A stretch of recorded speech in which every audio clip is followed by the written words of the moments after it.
That's a fact.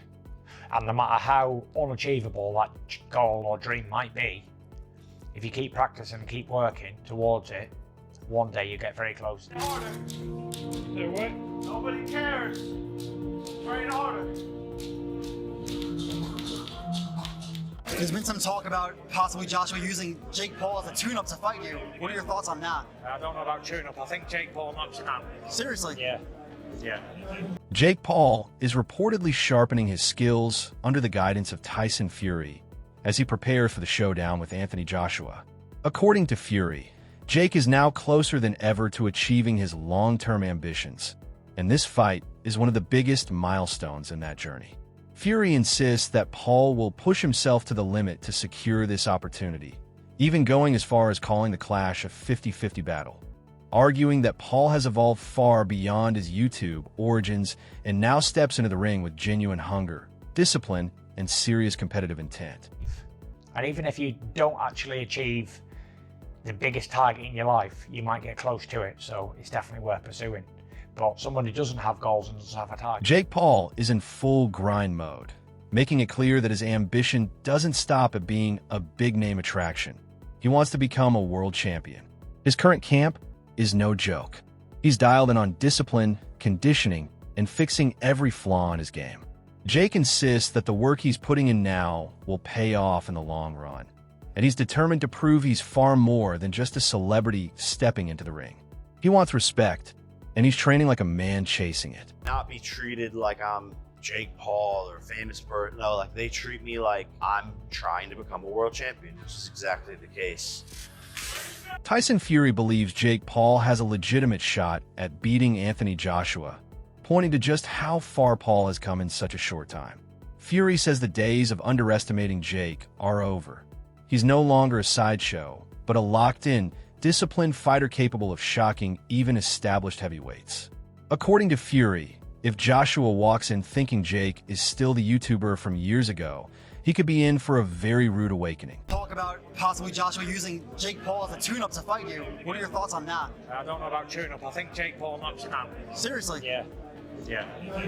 Why so? What impresses you about Jake Paul? I just think Jake Paul would knock AJ out. I think AJ's a spam force, and I think Jake Paul's on the rise. And I like his new heavyweight look. Boxing has always been a business first, and Barry Hearn isn't shy about saying it, especially when it comes to Anthony Joshua. The veteran promoter argues that Joshua should seriously consider a fight with Jake Paul, not because of competitiveness, but because the money on the table is simply too big to overlook.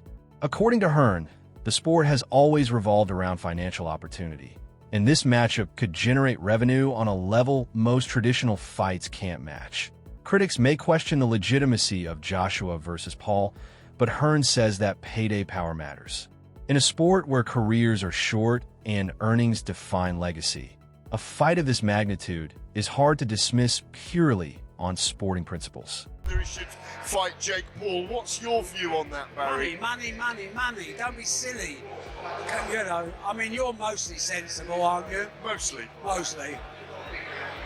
Of course, we're all purists at heart, but purism doesn't necessarily pay the bills, and boxing is a money business. And the day we don't accept that and then move on, we won't understand why certain things happen. So if that fight's there next week and it's signable and they can do Joshua against Tyson Fury next year, take the Jake Paul fight in December, go and do it. 100.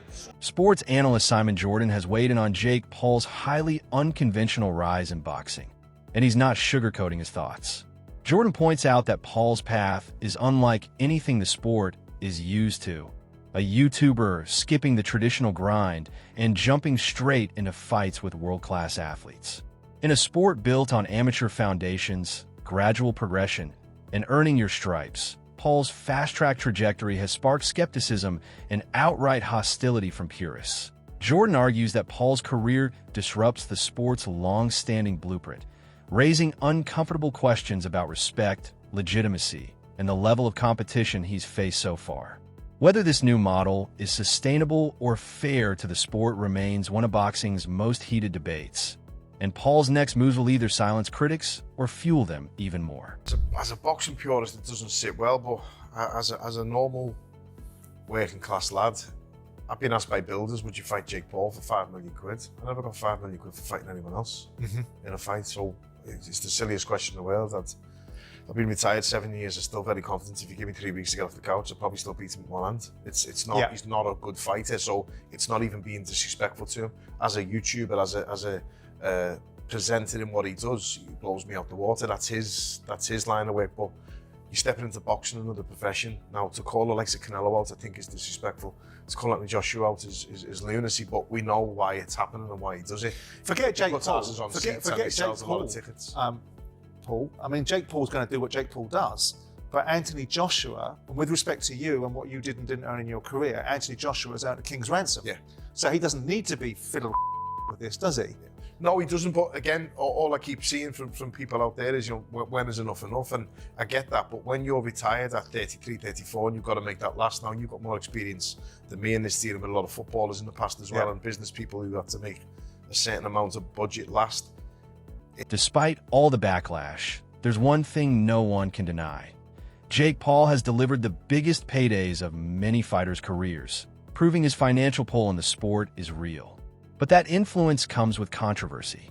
Critics argue that Paul has repeatedly disrespected boxing legends and traditional fighters, calling people out with an attitude that many see as provocative, arrogant, or flat-out dismissive of the sport's heritage. This creates a clear divide in boxing. Paul brings the money in the spotlight, but he challenges the traditions that veterans and purists hold sacred. He's both a financial blessing and a cultural disruptor, and that tension is shaping modern boxing more than fans want to admit. I want to fight Anthony Joshua, exclusive, because I know that I will. I'm so sorry for my English, but I have to. See, Jake Paul does lots of good things. He has a camp for kids where he, I guess, gives training and coaching and gloves and environment for kids in Puerto Rico. He helped lots of boxers to get the bigger purse than they deserve. He has done some good things. But, and you are kind of trying to be on his side, but then he says something like that. Like, you almost are on his side, and then he says, I want to fight Anthony Joshua and Canelo at the same night, or whatever. Jake, fighting Anthony Joshua and Canelo is not fighting Tyron Woodley or 60 years old Mike Tyson with Alzheimer's. Anthony Joshua is able to literally kill you. No doubt. If his mission is to kill you on the ring, he will kill you. You lost against Tommy Fury. Tommy Fury won against you. What Anthony Joshua? What Canelo, my friend? Canelo, you would need the liver replacement after Canelo fight. I promise you. I don't know. So stop doing that shit. Do the good things you are doing, and we'll be on your side. Just stop saying crazy shit. The conversation around a potential Anthony Joshua versus Jake Paul fight goes far beyond money. Comparisons to Gervonta Davis's exhibition with Paul highlight why. While Davis was significantly smaller and the matchup carried a more entertainment-focused tone, Anthony Joshua is a completely different level of threat, a full-sized, elite heavyweight with championship pedigree. Analysts emphasize that Joshua would not approach this as a playful exhibition or a celebrity crossover stunt. He would treat it as a real fight, one where skill, power, and experience would be on full display. This mindset reflects Joshua's professional identity. He does not step into the ring unless he intends to prove something. And that alone separates this potential bout from the typical entertainment-driven matchups dominating the current boxing landscape. Fight one, yes, that's the former heavyweight champ. Why is he fighting Jake Paul? And two, why is Jake Paul putting his health and well-being on the line? Because someone asked me on Twitter, Wade, if Jake Paul gets knocked out, will his career be over? Buddy, his life may be over if he gets knocked out by AJ, because that dude put Francis Ngannou flat on his back, and I had never seen Francis Ngannou hurt before. And again, it's boxing, not MMA. Jake has a little more experience, but we're talking about a massive size difference. AJ's still relatively young and still relatively got something left in the tank, and he's only fought the world-class guys for the last 10 years. This would be Jake's not only hardest fight, most dangerous fight of his career. If Jake is doing this, it could signal the last one. I'm not even joking. This could signal Jake being like, I'm having one more of these and I'm out. Because where do you go from Anthony Joshua? We'll get into that part in a second, but the Netflix thing. We know that Anthony Joshua is an exclusive fighter to DAZN. Eddie Hearn has stated that multiple times. AJ, I'm pretty sure, even has a piece of DAZN. I could be wrong about that, but he signed a mega deal years ago with them. So for this fight to take place on Netflix would mean DAZN would say, you can have one of our biggest cash draws, and maybe in a revenue share thing, or maybe Netflix pays them some money, but you can have our biggest cash draw and we don't have an affiliation with it. That seems a bit unrealistic. But having said that, this isn't a report from anybody in the camp. This is not MVP saying it. This is not Eddie Hearn saying it. This is Mike Coppinger, who I guess has talked to people in the camp. But an independent source saying that they are finalizing a deal. Not that they're in talks. They are finalizing a deal. So this is, again, we're talking 1 yard line, first and goal. Gareth A. Davies points out one of the most critical factors in this debate, Anthony Joshua's massive physical advantage over Jake Paul. At 6 feet 7 inches and significantly heavier, Joshua towers over the 6 feet 2 inches Paul, and that gap isn't just cosmetic. In boxing, size dictates strategy, power, and risk, and Joshua's strength combined with elite technical ability creates a mountain of difficulty for Paul. Davies argues that this disparity is exactly what makes the matchup both dangerous and commercially explosive. For Paul, it's the toughest challenge of his career. For Joshua, it's a chance to show his dominance. And for audiences, the sheer contrast, a proven heavyweight destroyer versus a celebrity-turned-contender, adds a level of intrigue that guarantees massive attention and financial pull. I'm not sure Anthony Joshua's going to play the game like everyone else. And it could be fairly calamitous, I think, if Joshua stepped into a ring with Jake Paul. But we're going to watch it because we want to see Jake Paul get knocked the F out. We do. Everyone wants to see it. I mean, I've even said it to him. I was looking forward to Mike Tyson knocking the fuck out. Doesn't surprise me. He's looking for the biggest names out there, and it just shows that he's prepared to put himself on the line to promote himself. Would it be more competitive than the Ngannou fight, in your opinion, or less? That's a very good analogy. It's a very good comparison. Much less competitive. I mean, I think it's got to be at that level of exhibition bout. I think it's a very dangerous fight for Jake Paul. Very dangerous. He's probably got one chance to try and counterpunch. And if he catches Joshua, he might do something, but I see that as 100%. Another major factor is Anthony Joshua's devastating knockout power, something Gareth A. Davies highlights with brutal imagery, comparing it to a plumbing mule kick. Joshua's raw punching force isn't just frightening, it's a tactical game changer. Analysts warn that against a hitter like Joshua, one mistake from Jake Paul could end the fight instantly. This is why the matchup feels both extremely dangerous and impossible to look away from. Joshua's power injects a serious sporting threat into what some might otherwise view as a business-driven event. The financial spectacle is there, yes, but so are real athletic stakes, and the consequences of a single clean punch could define the entire night. This one, you got a guy who's 6'7" to Jake Paul 6'2", probably weighs 30 pounds more than him if he's 220, and who hits like a plumbing mule kicks. So, and you know, yes, Anthony Joshua's had issues against very skilled boxers, and he's been caught by Andy Ruiz, and he's been caught by Alexander Usyk twice, and out-hustled and outboxed, and knocked out by Daniel Dubois. But Jake Paul is not the kind of not the kind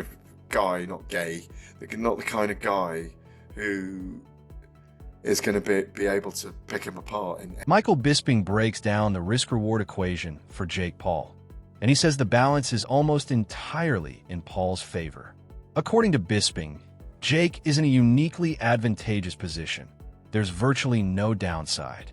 If Paul somehow defeats Anthony Joshua, he would become an overnight global sensation, earning unprecedented praise and legitimacy. But even if he loses, his name, profile, and marketability would only grow. Bisping notes that this dynamic is the opposite of traditional boxing, where a loss can derail careers and damage legacies. For Jake Paul, the upside is massive and the risk is minimal, which is precisely why he keeps chasing the biggest names and biggest paydays in the sport. Out there on an island by myself, everyone says the same thing, and he would potentially prove all of those critics wrong. Well, yeah, he would, maybe, unless there's some funny business, right? And for Anthony Joshua, as I said, this is kind of a lose-lose, right? Because if he wins, people are still going to say, well, you only beat Jake Paul, right? The man that lost to Tommy Fury, after all, right? That's the only loss in his record, Tommy Fury. You're telling me that Tommy Fury's going to beat him, and then Anthony Joshua's not going to beat him? So if he beats him, he gets no credit. And if he loses, then holy sh**, can you imagine? That would be the biggest downfall of any boxer's career. The reality is, he's not going to lose. There is no way on this earth that Jake Paul can beat Anthony Joshua in a boxing match. That's just a fact, okay?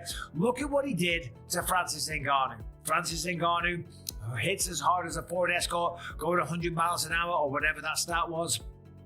Comes from the UFC. He was the UFC heavyweight champion of the world. Has a good go against Tyson Fury, but goes up against Anthony Joshua and gets flatlined. Every single punch that was thrown was landed, and every punch that landed put Francis Ngannou down, okay? So to stand there and think that Jake Paul, who's much, much smaller, who has way less experience, that doesn't weigh anything near him, is going to have a chance, and not to mention the technical abilities. Let's just talk about that. Not to mention the technical abilities or experience. We're talking about an Olympic gold medalist, remember, from back in the day, who's then gone on to become a true British boxing icon, or a worldwide boxing icon, let's be honest, right? There's no way. Despite the massive financial incentives, critics highlight a major obstacle in Jake Paul's rise, his loss to Tommy Fury. Even though Fury is relatively inexperienced as a professional, he exposed real vulnerabilities in Paul's game. Analysts warned that if Paul struggled against Fury, facing a world-class heavyweight like Anthony Joshua could be exponentially more dangerous. This context tempers expectations, showing that fame and money can't fully make up for gaps in technical skill and ring experience. Experts also note the unpredictability of the matchup. While Joshua has clear advantages in size, power, and technique, facing an unconventional fighter like Paul requires strategic caution. Joshua may need to balance dominance with risk management, avoiding unnecessary mistakes while asserting control. This scenario underscores a broader challenge in boxing today, blending elite athletic talent with celebrity-driven bouts, where publicity, profit, and competitive integrity collide. It tells me that this is going to be just an exhibition, and AJ should wipe the floor with him within the first round, right? And if he doesn't, are we getting mugged as punters? It's on Netflix, so if you've got a Netflix... No, but whoever's punters, when I say punters, the watching audience, right, around the world, right? Yeah. I don't know, mate. I think it's dangerous. Yeah, I genuinely think it's dangerous. Well, but that's putting a world heavyweight champion, but then the cynic, top 4 or 5 fighters in the world. Then the cynic in me tells me, who's never had a proper fight. Right, the cynic in me straight away goes, I think AJ's probably going to be told, I don't know this. Don't go heavy on him the first. No, he can't afford to do that. Anthony Joshua can't afford to do that. Okay, well, that's where I'm wrestling with my own mind right now. You asked me the question. How do I feel about it? I don't know what to make of it, mate. I seriously don't know what to make of it. I seriously don't. It's a joke. Yeah, I don't know what to make of it. I'll watch it because I don't know whether I will, Jay. Honestly, I probably will close the vote. Right now, I don't know whether I will. For Anthony Joshua, stepping into the ring with Jake Paul would demand meticulous preparation. While Joshua's size and elite knockout power give him a clear theoretical edge, analysts caution that underestimating Paul's unorthodox style could lead to unexpected trouble. Coaches and strategists would likely focus on controlled aggression, tactical discipline, and selective engagement, ensuring Joshua maximizes the payday without risking his professional credibility. In many ways, this fight is a hybrid challenge, part serious sport, part spectacle, and part calculated business maneuver. Mayweather. No, Mayweather. I didn't watch that. Who fought Mayweather? Oh, it was. I tell you, it was. Who was the MMA fighter? Logan Paul. Logan Paul. One that you didn't know the name of, yeah. Logan Paul, right? He fought for I didn't watch that one either, right? I know, but Jake Paul's got a bit more boxing credentials. He has. He What about McGregor? Who did McGregor fight? Did he fight someone? McGregor, have I made that up? Yeah, I don't know. Where's your head at? I don't know, man. I mean, they all it's all over the gaff. You gave Andy your number and you gave him the talk. His name's Adam. Adam, sorry. You gave Adam the number. No. He said 03717 22 I gave him the sports. You gave him the sports number. No, but I don't. Get your head out. No, I don't know. I don't know whether I will watch it actually. If you want the honest truth. Well, we asked for some calls and people have phoned up. They're interested in it to have their say. Let's go to Paul, who's a Man United fan. All right, Paul? All right, P-Dog? Yeah. You all right? How you doing? I'm all right, Paul. Look, obviously big news. What do you make of this? Oh, I think, so I'm a big boxing fan, I think Jake Paul's got a better chance. That's a wrap for today's video. Stay tuned for more updates, and we'll see you next time